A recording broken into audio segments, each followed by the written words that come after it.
अच्छा रंजन भाई, आपको नहीं लगता है कई बार जब हम किसी चीज़ के लिए दूसरों को दोष देते हैं, उसका जिम्मेवार कहीं ना कहीं हम खुद भी रहते हैं। सही बात है। कहीं ना कहीं जितनी भी परेशानी है, आज आपका जो स्थिति है उसका जिम्मेदार आप ही हो, कोई दूसरा आदमी नहीं है। बिल्कुल। है ना। तो हेलो दोस्तों, आज की इस वीडियो में हम दोनों ऐसे ही अभी बात कर रहे थे कि कुछ बहुत सारे, जैसे कि मेरे मोबाइल में भी बहुत सारे मैसेजेस आए, इनके मोबाइल में भी बहुत सारे मैसेज आए। एक लड़का है जो बोल रहा है कि मेरा कफिल से मैं भाग गया हूँ और मुझे पुलिस पकड़ के ले जाएगा। उसी तरह का मैसेज भी इनको है। तो हमने सोचा कि कुछ एक कंबाइन सा दोनों का जो एक ऑब्जर्वेशंस हैं, गाइडलाइंस हैं, आप लोगों के साथ शेयर करूँ। तो सहनाबाद, यही बात मैं आपसे अभी कर रहा था। अभी थोड़ी देर पहले वो एक व्हाट्सएप ग्रुप है मेरा, उसमें एक लड़का मैसेज कर रहा है कि भाई मैं कफिल के वहाँ से भाग गया हूँ, 2 दिन हो गया है और कफिल मेरा आरोप लगा दिया है ना।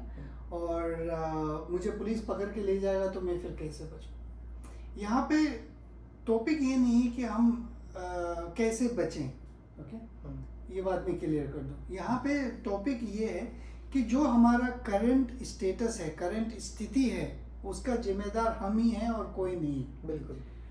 अगर मान लीजिए आप खुश हो तो उसका क्रेडिट आपकी बच जाता है कि आपने अच्छा काम करा होगा, मेहनत करा होगा, वो होगा। बिल्कुल। अभी आप दुख हो तो उसका जिम्मेदार भी आप ही हो, है ना। बहुत सारे ऐसे लोग हैं सऊदी आने के लिए अपना ज़मीन बेच देते हैं, सूद में, इंटरेस्ट में पैसे लेते हैं, सऊदी आते हैं। उनको पता नहीं होता है कि वो जहाँ जा रहे हैं कि वो सही जगह है या नहीं है, बस हमें जाना है। बड़ा रिस्क लेते लोग। और यहाँ पे आके फिर रोना धोना। वहाँ पे रहेंगे, आने के लिए ये सोचेंगे कि भाई हम कैसे बिना इमिग्रेशन बाईपास करके आ सकें, कोई उपाय बताओ, कुछ एक्स्ट्रा पैसा लेके मेरा काम कर दो। तो जिम्मेदारी कौन है? आज अगर उस आदमी के साथ ये परेशानी हो रहा है, पहले से ही अगर इमिग्रेशन क्लियरेंस करवा के आता तो आज ये स्थिति नहीं रहता। बिल्कुल। तो ये मैं भी उम्मीद करता हूँ कि आप लोग भी इस बात से कन्विंस होंगे। तो ये जो हमारा डिस्कशन होगा, स्पेशली कुछ इसी तरह का टॉपिक्स पे करेंगे जो हमारा एक्सपीरियंस है, क्योंकि हमसे बहुत सारे लोग इंटरेक्ट करते हैं, पूछते हैं।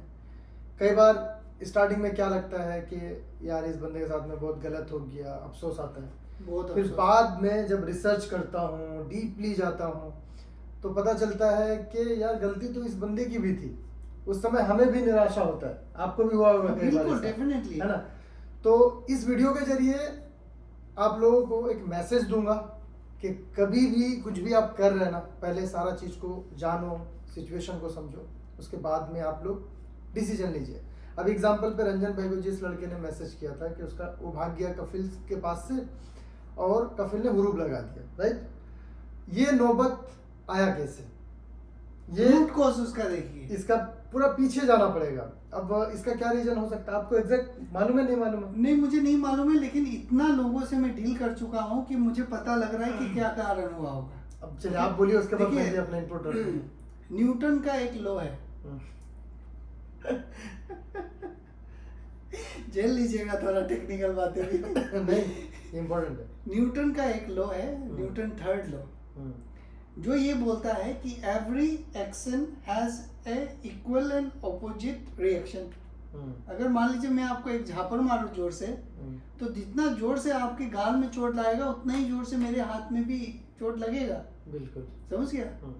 तो इस बात को इस हिसाब से समझिए कि ताली दोनों हाथ से बजता है, एक हाथ से नहीं बजता है ताली। सही। यहाँ पे कफिल का भी गलती होगा कुछ ना कुछ, सही। यहाँ पे जो वर्कर है उसका भी कुछ ना कुछ गलती होगा। बिल्कुल, राइट।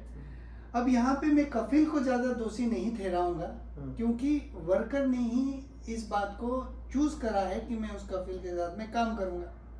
अब उसका चूज करने का जो पैरामीटर है वो गलत होगा। अब यहाँ पे उसके साथ क्या हुआ हो सकता है उसका मैं अनुमान लगाता हूँ। यहाँ पे आया होगा बोल के कि भाई यहाँ काम करवाएंगे, उसको काम किसी और जगह करवा रहा होगा। सही। मजरा में बकरी चलवा रहा होगा, ड्राइविंग करवा रहा होगा, गाड़ी धुल रहा होगा। अब भाई इंसान है, परेशान हो जाता होगा, सोचा होगा यार इससे अच्छा तो भाग के कहीं पे काम कर लेता है। समझ रहा है? ये बात यहाँ पे जो वर्कर है जिनको जेल में अभी ले जाएगा पकड़ के, पुलिस अगर पकड़ लेगा तो उसको वो छोड़ के इसलिए जाना चाहता है क्योंकि वो परेशान हो चुका है। और उसमें इसका गलती नहीं है कि वो सब काम करवा रहा है, कफिल का गलती है कि वो 10 तरह का काम करवा रहा है। लेकिन हमने ही उस कफिल को चुना है कि भाई कफिल तुम मुझे आओ और एक्सप्लॉइट करो, मैं तुम्हारे पास आया हूँ, है ना। तो अभी हमें परेशान नहीं होना चाहिए। और अभी अगर वो आदमी अगर भाग जाता है तो वो दूसरा गलती करता है। राइट।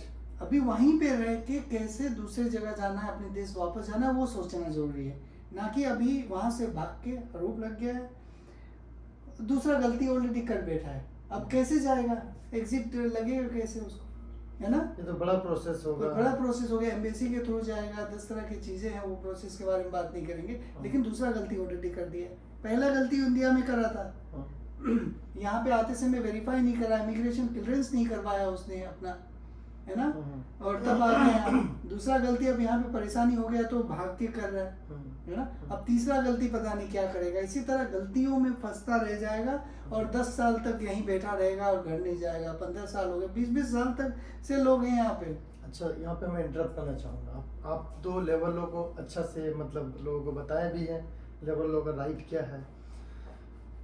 ये सबसे बचे कैसे लोग? जैसे मान लो अभी ये लड़का परेशान है, वो पहले कैसे जानेगा कि वो कफिल कैसा है नहीं है? Very good. कंपनी का तो रिव्यू हम करते हैं, देते हैं यूट्यूब में, कफिल का रिव्यू कहाँ से मिले? वेरी गुड, बहुत अच्छा आपने सवाल पूछा है। इसका देखिए, आपको इंडिया जाना पड़ेगा इसके, ओके। और थोड़ा सा प्रोसेस में आपको समझाता हूँ कैसे काम होता है। और जब भी कोई प्रोसेस बनता है वो इस हिसाब से बनता है कि जो वर्कर यहाँ पे आ रहे हैं उनको तकलीफ ना हो। वो तकलीफ ना हो उसके लिए क्या क्या प्रोसेस है वो मैं बताता हूँ। ओके। जब भी किसी को यहाँ पे वर्कर चाहिए होता है तो वो एक वीज़ा भेजता है इंडिया में, है ना। उसका वकाला भेजता है, एजेंसी वाले के नाम पे होते हैं। कौन से एजेंसी होते हैं वो होता है अप्रूव्ड एजेंसी, जिसको बोलता है RA, रिक्रूटमेंट एजेंसी, जो जिनके पास लाइसेंस होता है ओवरसीज मैन पावर का। ओके, मतलब वो जिम्मेदार एक संस्था रहता है, मैन पावर कंपनी रहता है जिसके नाम पे जाता है वो। ओके, पहला स्टेप हो गया। दूसरा स्टेप हो गया कि वो उसके बिहाफ पे वीज़ा प्रोसेस करता है। अब वीज़ा जब प्रोसेस कर रहा होता है तो वहाँ पे 2 तरह के पासपोर्ट होंगे। एक होगा इमिग्रेशन चेक रिक्वायर्ड वाले, जो 10वीं से कम पढ़े लिखे लोग हैं। दूसरा है इमिग्रेशन चेक नॉट रिक्वायर्ड वाले, वो ये लोग होंगे जो 10वीं से ज़्यादा पढ़े लिखे हैं और सर्टिफिकेट दिए हैं पासपोर्ट बनाते समय, या फिर दूसरे कंट्री में 3 साल से ज़्यादा काम कर चुके हैं। इस तरह के जो लोग हैं वो नॉन ECR में आते हैं। अब जो नॉन ECR वाला है कोई बात नहीं, उनका क्या है कि वो पढ़े लिखे हैं, वो अपना कहीं पे भी कुछ भी कर लेंगे, तो उनके लिए इमिग्रेशन क्लियरेंस नहीं होता है। सही। जो 10वीं से कम पढ़े लिखे जिनके पासपोर्ट में लिखा हुआ है इमिग्रेशन चेक रिक्वायर्ड वाला, उसका क्या होता है, वीज़ा एक बार इशू हो जाएगा तो इसके बाद इमिग्रेशन क्लियरेंस करवाना पड़ता है। उस इमिग्रेशन क्लियरेंस के लिए पासपोर्ट देना पड़ता है, जो यहाँ का एम्प्लॉयर है जो उसको काम के लिए बुला रहा है उसका डिटेल देना पड़ता है, जो वर्क कॉन्ट्रैक्ट है वो देना पड़ता है ना। ये सारे चीज़ उनको देने पड़ते हैं POS को। वो उसको रिव्यू करते हैं, वैलिडेट करते हैं कि भाई वो जेन्युइन कंपनी है कि नहीं है जहाँ पे जा रहा है काम करने के लिए। जो कॉन्ट्रैक्ट है वो सही ढंग से लॉ के हिसाब से बना है नहीं बना है, वो उसको रिव्यू करते हैं, इसका इमिग्रेशन क्लियरेंस कर देते हैं। सही, ठीक है। अब देखिए सही तरीका है। ओके। इसके बाद आप टिकट लीजिए, इमिग्रेशन क्लियरेंस का आपका बस टिकट रहता है, आप वीज़ा लीजिए, आ जाइए सब एरिया। ये एक प्रक्रिया है। अगर आप ऐसे करके आएंगे तो बहुत रेयर चांस रहता है कि आप गलत किसी कफिल के अंदर या कंपनी के अंदर में आप फंस जाएंगे। सही। इसके बाद भी बहुत सारे लोग हैं जो कंपनी वाले अच्छे नहीं होते, परेशान करते, कफिल करते हैं। तो उस केस में क्या होता है, जो हमारे एम्बेसी है वो जो रिक्रूटमेंट एजेंट आपको आपका वीज़ा प्रोसेस किया उसको एक लेटर लिखता है कि भाई ये वीज़ा नंबर, ये पासपोर्ट नंबर, ये एप्लीकेंट तुमने ही प्रोसेस किया था, इस कंपनी में आया था, उसका ये प्रॉब्लम है, आप सॉर्ट आउट करो, otherwise we will take immediate action for your licence. ये लेटर में ऐसा बोल रहा हूँ, अपने मन से नहीं बोल रहा, मैंने देखा है ये लेटर। नहीं, सही है, ठीक है। अब वो जो रिक्रूटमेंट एजेंसी है जिन्होंने इतना एक्रेडिटेशन लेके उस लाइसेंस को लिया, वो नहीं चाहेगा मेरा लाइसेंस कैंसिल हो जाए, वो इमीडिएट एक्शन लेता है उस कफिल के साथ या कंपनी के साथ और रिजोल्व करता है। ये कब हो रहा है? जब हम सही सही तरीके से आ रहे हैं, राइट? अब आपने शॉर्टकट मार दिया, इमिग्रेशन क्लियरेंस नहीं करवाए, एजेंसी वाले को बोले यार मुझे जाना है सऊदी में, सोना का पत्ता लगा होता है वहाँ पे, मुझे बटोरना है वहाँ जाके। सेटिंग से करते हैं ना कुछ लोग। मैं बता रहा हूँ आपको कहानी, ये जो बात मैं बोल रहा हूँ बुरा लगेगा लोगों ने, यही कहानी है। यही है, लोगों exactly. को लगता है कि वहाँ सऊदी में क्या है नहीं है पता, रातों रात में हमें बंद नहीं, यहाँ पे भी मेहनत करना पड़ता है। वो लोग क्या करते हैं, एजेंसी वालों को कैसे भी करके दे दो, मैं पैसा दे दूंगा, ये लो पैसा, है ना। एजेंसी वालों का क्या है, ठीक है चलो, वो इमिग्रेशन क्लियरेंस तो हो नहीं सकता क्योंकि फर्जी है कंपनी यहाँ पे, जो मुसस्सा है उसका कोई अता पता नहीं होगा, कोई कफिल होगा। वो क्या करते हैं, चलो भाई तुम तो पैसा दे ही रहा है, हमको तो पैसा मिलने से मतलब है, एक काम करो, ये लो भाई दुबई का वीज़ा, चलो दुबई, है ना, दुबई से तुम सऊदी आ जाओ। अब जब वीज़ा अभी अभी देखिए वो A4 सीट वाला वीज़ा हो गया, पेपर वीजा, पहले स्टिकर लगता था, वो स्टिकर को निकालते थे, हाँ दुबई जाता था वो वर्कर, दुबई से फिर सऊदी का फ्लाइट लेता था, सऊदी का स्टिकर फिर से लग के। अब क्या हो गया, A4 सीट वाला हो गया, अब तो निकालने का भी झमेला नहीं है। हाँ। यहाँ से दुबई गए, दुबई से सऊदी आ गए, अब इंडिया से सीधा सऊदी आएंगे और देखेंगे ECR वाला पासपोर्ट, बोलेगा इमिग्रेशन क्लियरेंस कहाँ है। अब वो यहाँ पे आके अगर फंस जाएगा तो किसका जिम्मेदारी बता। इतना सारा मैं आपको कहानी बताया हूँ, अब आप लोकेट करो कि यहाँ पे जो लोग हैं परेशान हैं, ओके। दो तरह के प्रोसेस से आए होंगे, एक सही प्रक्रिया से आया होगा, एक शॉर्टकट से आया होगा। ज्यादातर परेशान शॉर्टकट वाले ही हैं, जो सही तरीके से आया ना उनका कफिल उतना और उनको तो यहाँ पे जो परेशान है आदमी, उसका जिम्मेदार कौन है आप बताओ। ये खुद भी हैं और कुछ रेयर लोग जो एकदम ही जिनको नहीं मालूम बेचारे सीधे साधे, उनको कुछ एजेंसी वाले भी फंसा देते हैं, जो एकदम ही एजुकेटेड नहीं है, जिनको सही गाइड करने वाला नहीं है। एग्जैक्टली। और लोग वीडियो भी नहीं देखते ना, क्या बोले। अभी आपने जो जो तरीका बताया है, मैंने भी बहुत सारे टॉपिक पे सऊदी काउंसिल का ही ले लेता हूँ वीडियो बना। मैंने सऊदी काउंसिल पे 90 से ज़्यादा वीडियो बनाया, 90 से ज़्यादा वीडियो शूट किया सऊदी काउंसिल पे सिर्फ। अभी भी लोग कमेंट करते हैं शानूर भाई आजकल सऊदी काउंसिल पे वीडियो नहीं बना रहे। भाई कुछ रखा ही नहीं है मैंने, बाकी सारा निचोड़ से बता दिया हूँ। फिर भी लोग अभी क्या गलती करते हैं, मैंने कई वीडियो में बताया, आपको ही मालूम होगा, जो इंजीनियर्स हैं सऊदी अरब में काम कर रहे हैं, पास आउट हो गए, 5 साल होना चाहिए आपका, जब आपने डिग्री किया है 5 इयर्स का गैप होना चाहिए, तभी वो लोग मानते हैं कि आप इंजीनियर हो। अगर 5 साल नहीं हुआ, अगर रिसेंट में आपने पास किया, तो वो डिग्री के बेस पे आपको इंजीनियर का मेंबरशिप नहीं मिलता। सऊदी काउंसिल का ये रूल है। लोग वीडियो नहीं देखे हैं, कितना ने वो डिग्री को डाल दिया। अभी सऊदी काउंसिल वाले सीधा बोल रहे भाई इधर से एग्जिट जाना पड़ेगा। यहाँ पे मैं इंटर करूँगा, वहाँ पे मुझे याद है 2013 में जब मैंने मेंबरशिप लिया था इंजीनियर्स का यहाँ पे, तो 2 तरह की कैटेगरी था, एक एग्जीक्यूटिव और एक दूसरा वाला। एलाइड इंजीनियरशिप का बात कर रहा है, एलाइड इंजीनियरशिप का बात कर रहा है, इंजीनियर्स पता नहीं कौन सा था क्या था, क्योंकि मैं उस समय जब आया था सऊदी में तो 2010 में तो पास आउट ही हुआ था।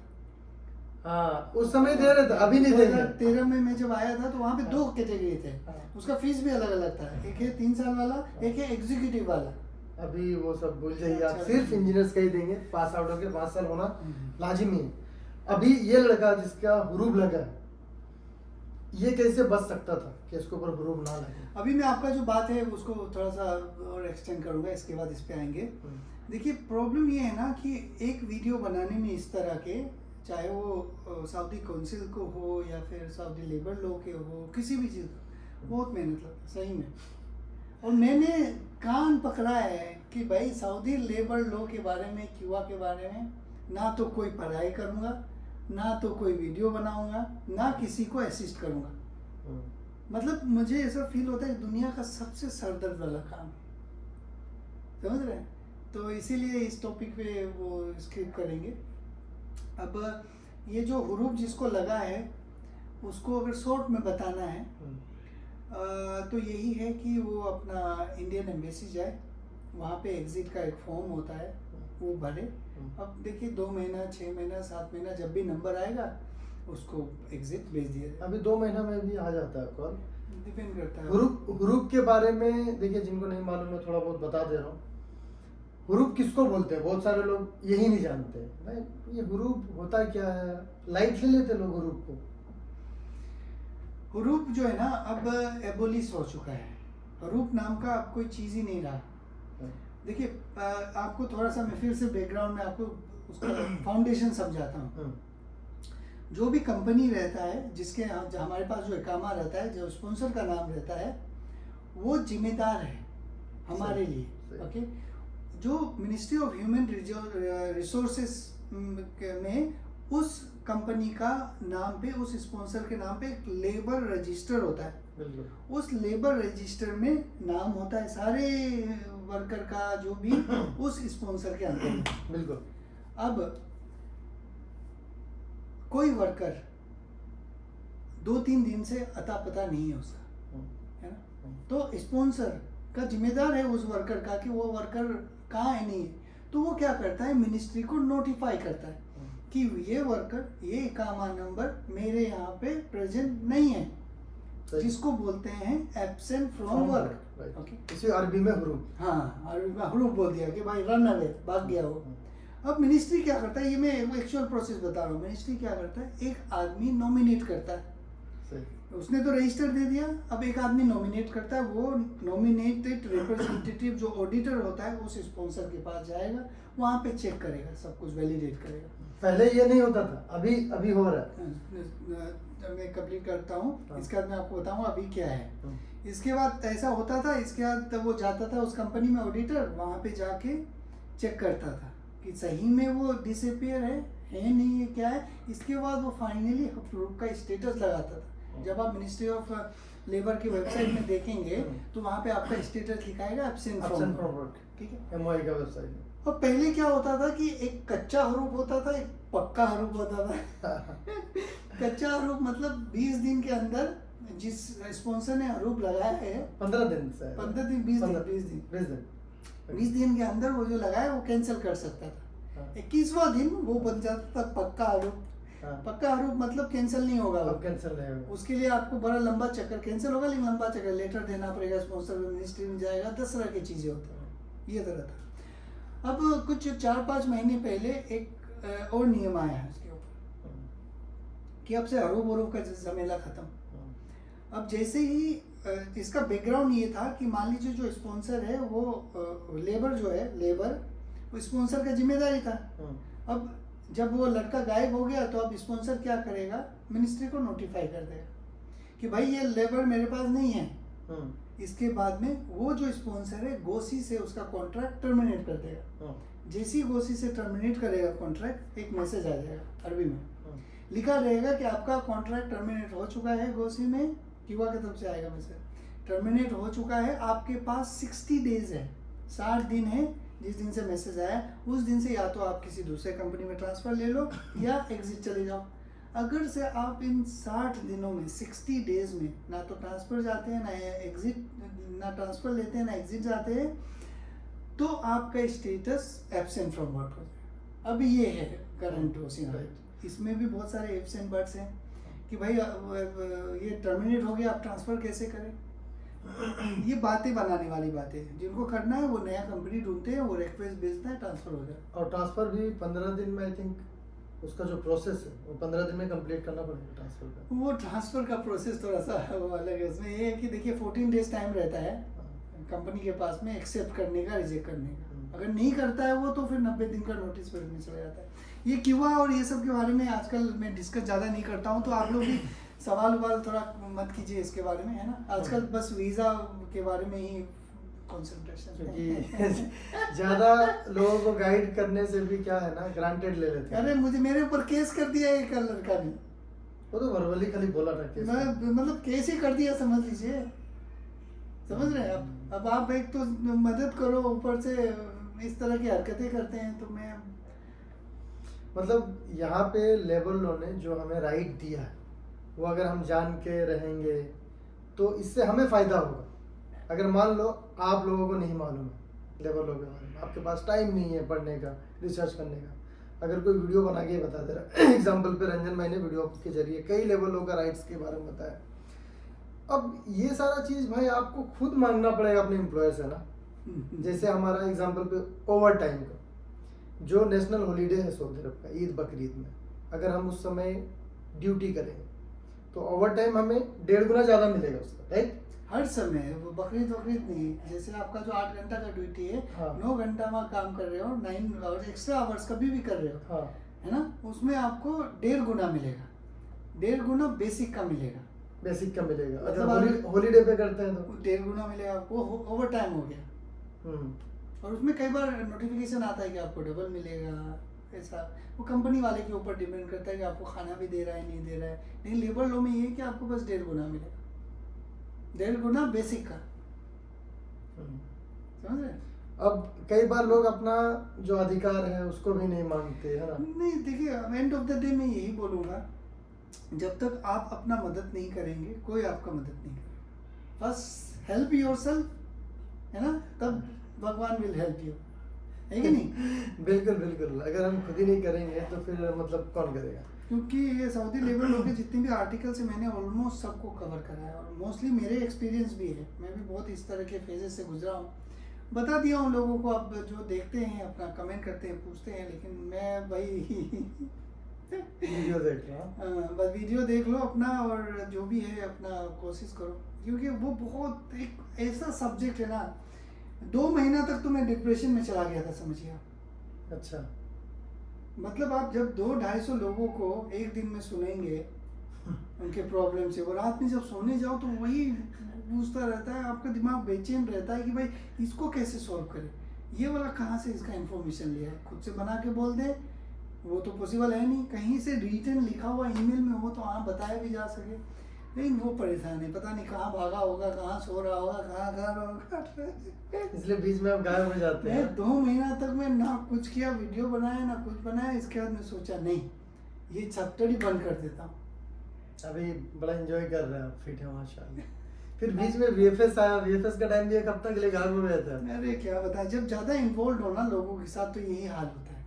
व्हाट्सअप जो है मेरा, मैं कोशिश करता हूँ सबको इंस्टेंटली रेस्पॉन्स करूँ, खास करके वो लोग जो अच्छा अप्रोच से आते हैं। कई लोग ग्रांटेड ले लेते हैं, अरे मोबाइल पकड़ के मेरे लिए बैठा होगा मैं यार अजीब लोग हैं, सही बात है। तो बहरहाल जो भी है, हम शुरुआत कर रहे थे कि जिम्मेदार कौन, जिम्मेदार कौन, अपने हालात का जिम्मेदार कौन, तो हम खुद ही हालात के बिल्कुल, जिम्मेदार हैं। अगर हम खुश हैं तो हम ये मानते हैं कि हम जिम्मेदार हैं, तो अगर हम दुखी हैं तो हमें ये मानना है कि हम ही जिम्मेदार।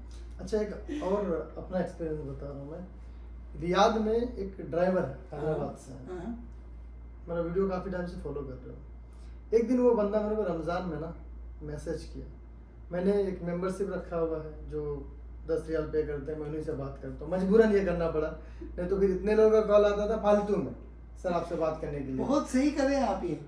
पता है जो आदमी सीरियस होता है ना, उसके साथ एंगेज करने में, टाइम देने में थोड़ा अच्छा भी लगता है। 10 रियाल क्या अमाउंट है ना। तो उस बंदे ने मेरे को 10 रियाल पे किया रंजन भाई। पे करने के बाद कॉल किया मुझे, बोला शानौर भाई मैं आपको काफ़ी टाइम से फॉलो कर रहा हूँ, आपसे मुझे एक एडवाइस चाहिए, प्लीज़ मुझे आप अच्छा एडवाइस देना। मैं बोला क्या भाई, मैं बहुत परेशान हूँ, हाउस ड्राइवर बेचा। बोला यार मेरा कफिल बहुत अच्छा है, लेकिन मेरा कफिल का जो वाइफ है ना, वो मुझे बड़ा परेशान करती है, कभी बोलती है यहाँ चलो वहाँ चलो, जब तब ड्यूटी के लिए बुला देती है। समझ रहे हैं? हाउस ड्राइवर का जिंदगी तो ऐसा है भाई। हाउस ड्राइवर के जॉब में जब आप आ रहे हो तो अपना मेंटालिटी ऐसे बना लीजिए कि आपको 24/7 कभी भी वो लोग बुला सकते हैं। हाउस ड्राइवर का काम ही वही है ना। अब वो बंदा 1.5 महीने से प्लान कर रहा था कि मैं जाके लेबर कोर्ट में कंप्लेन करूंगा कि लोग मेरे को सताते हैं, तंग करते हैं, ये वो, और मैं इनके पास काम नहीं करूंगा। अब आप सोचिए अगर वो बंदा लेबर कोर्ट में जाके कंप्लेन करता है, वो लोग तो कुछ एक्शन लेंगे नहीं, पहले वो लोग बोलेंगे उनसे जाके सुलह कर लो, यही बोलते हो लोग, केस मुकदमा ये सबसे अच्छा है जाके सुलह कर लो। और किसी का शिकायत लेके एक बार आप कहीं पे चले जाओगे ना, तो इंसान और नेगेटिव हो जाता है आपके अगेंस्ट, होता है ना, बाद में लोग और ज़्यादा तंग करेंगे आपको। तो मैंने उनको यही एडवाइस करा, देखिए अपना जितना पेशेंस है, पेशेंस को बचा के रखिए और एक ही माइंडसेट बना के चलिए। किसी भी तरह ये कॉन्ट्रैक्ट आपको ख़त्म करना है, उसके बाद उनसे निकलना है आपको। अगर आप ये केस मुकदमा पे पढ़ोगे ना, ये जब तक क्लोज नहीं होगा आप जा भी नहीं सकते छोड़ के, है ना। तो इस तरह के बहुत सारे लोग रहते हैं रंजन भाई जो कांटेक्ट करते हैं वो अगर थोड़ा सा गलत डिसीजन ले लेंगे ना, तो मुझे लगता है अपना पैर पे कुल्हाड़ी वो लोग खुद मार लेंगे। ऐसा जब सिचुएशन रहता है ना, तो फर्स्ट एंड फॉरमोस्ट अप्रोच यही होना चाहिए कि बातचीत करके, कॉम्प्रोमाइज करके आगे बढ़े, है ना। अपना ऑब्जेक्टिव को लॉक कर दीजिए कि भाई मुझे इस कफिल से निकलना है, या तो एग्जिट जाना है या तो ट्रांसफर लेना है। फिर वो वाला एक कॉन्सेप्ट है ना, उसको एक्टिवेट कर दीजिए। कौन वाला कॉन्सेप्ट?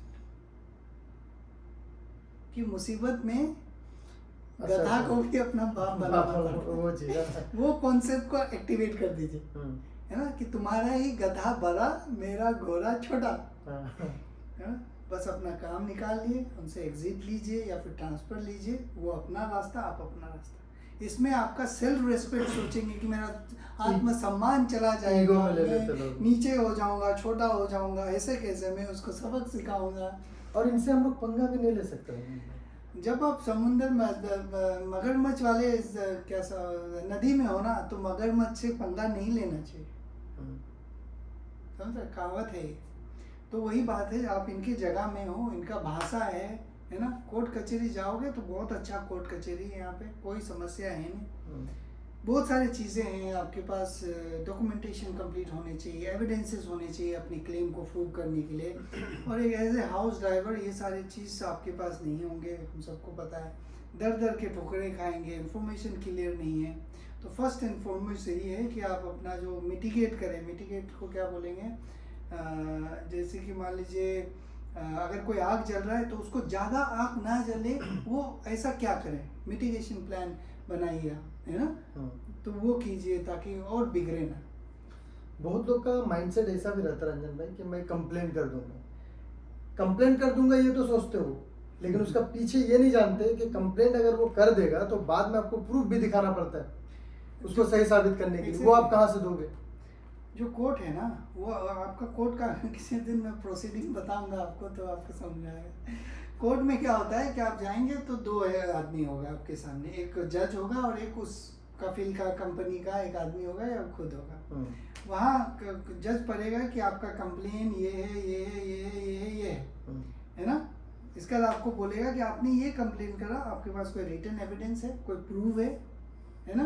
उस बेस पे फिर वो आदमी को बोलेगा आप इस चीज़ को एक्सेप्ट करते हैं, आपने ऐसा करा, बोलेगा नहीं, तो बोलेगा ये प्रूफ है आपके अगेंस्ट में, समझ रहा। जब ये प्रूफ ही नहीं होगा तो फिर किस बेस पे आगे बात होगा। और आप वो जो कपिल के साथ भी अपना रिश्ता खराब कर लिया, और इतना कोई जेंटलमैन तो है नहीं कि आप हमें एक थप्पड़ मारो और आपको फिर छोड़ देगा। वो कहाँ भटकोगे फिर, इकामा उसके नाम पे है, जब तक एग्जिट वो नहीं लगाएगा नहीं जा सकते। 10 तरह की चीज़ें हैं।